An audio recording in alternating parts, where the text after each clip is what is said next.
des Degas.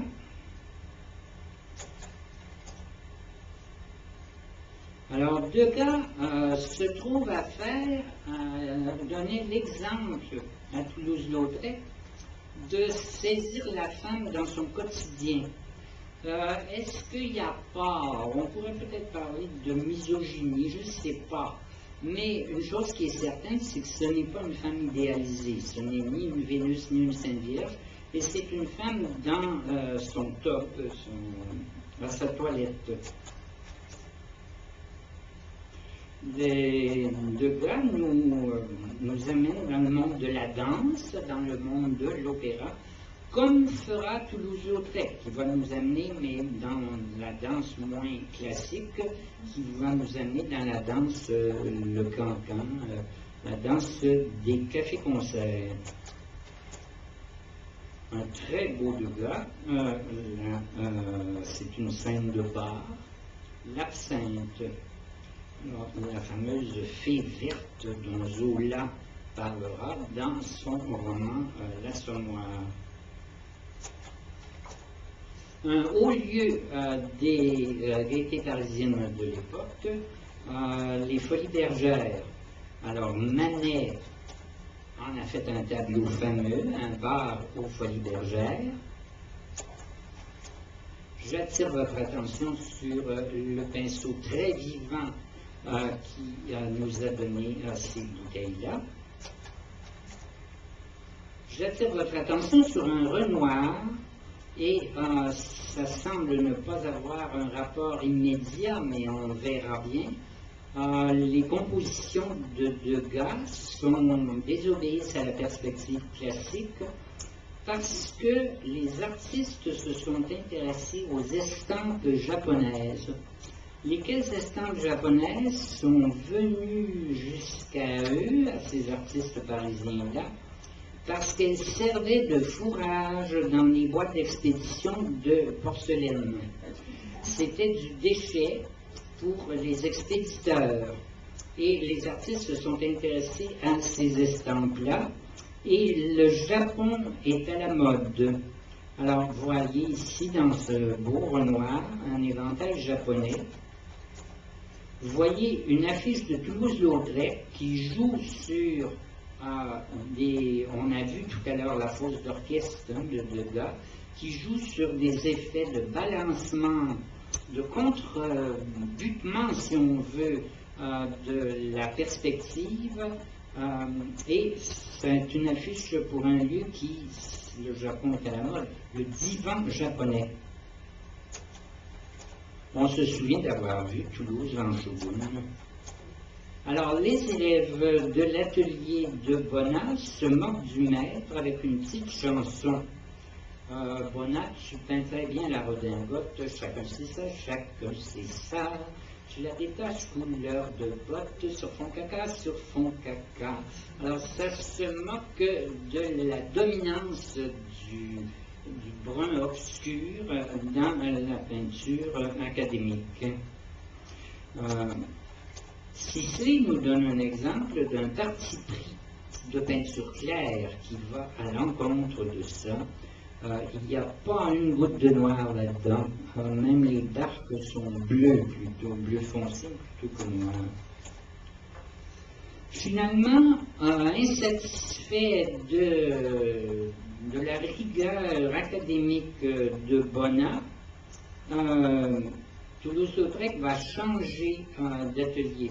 Il va aller chez Fernand Cormon. Fernand Cormon, c'est un élève d'Alexandre Cabanel, dont on verra un tableau tout à l'heure. Et c'est un spécialiste des Flintstones. C'est-à-dire que son thème, c'est l'homme préhistorique. Alors, voici je ne peux pas vous le montrer, hélas, mais un exemple d'un sujet qui a été traité par Cormon. C'est le retour d'une chasse à l'ours à l'âge de pierre. Alors, on a dit qu'il y avait du Gothic Revival, il y a aussi du Paléolithique Revival là-dedans. Alors, après avoir fréquenté Cormon, la palette de Toulouse-Lautrec est très clair. Il s'identifie aux jeunes.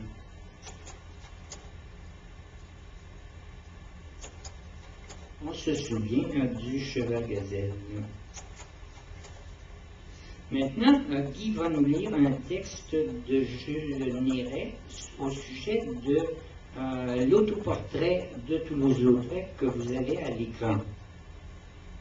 Lautrec s'est rarement représenté dans ses toiles. Choisissant le ton de la caricature, il gardait une distance ironique vis-à-vis de sa personne qui le rendait volontiers méconnaissable.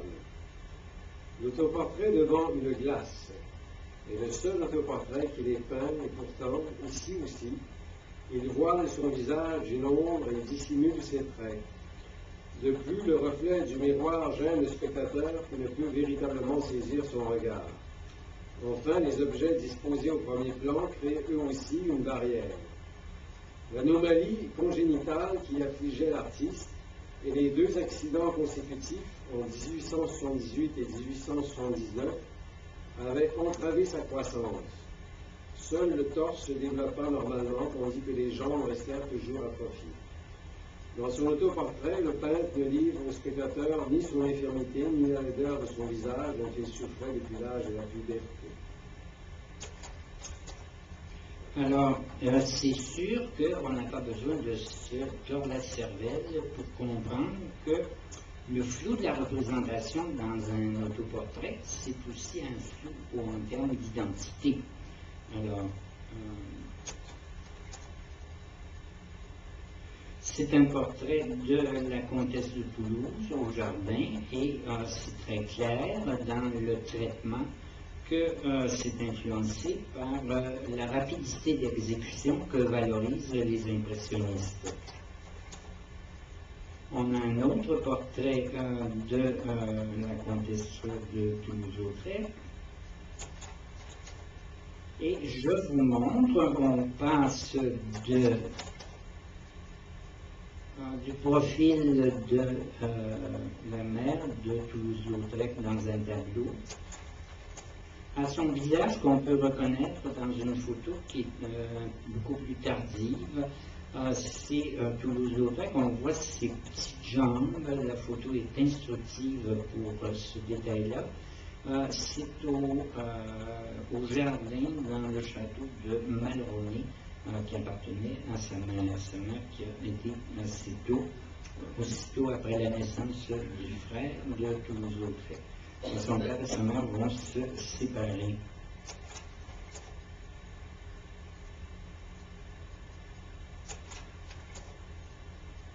Alors maintenant, Guy peut nous lire un court extrait du texte de G.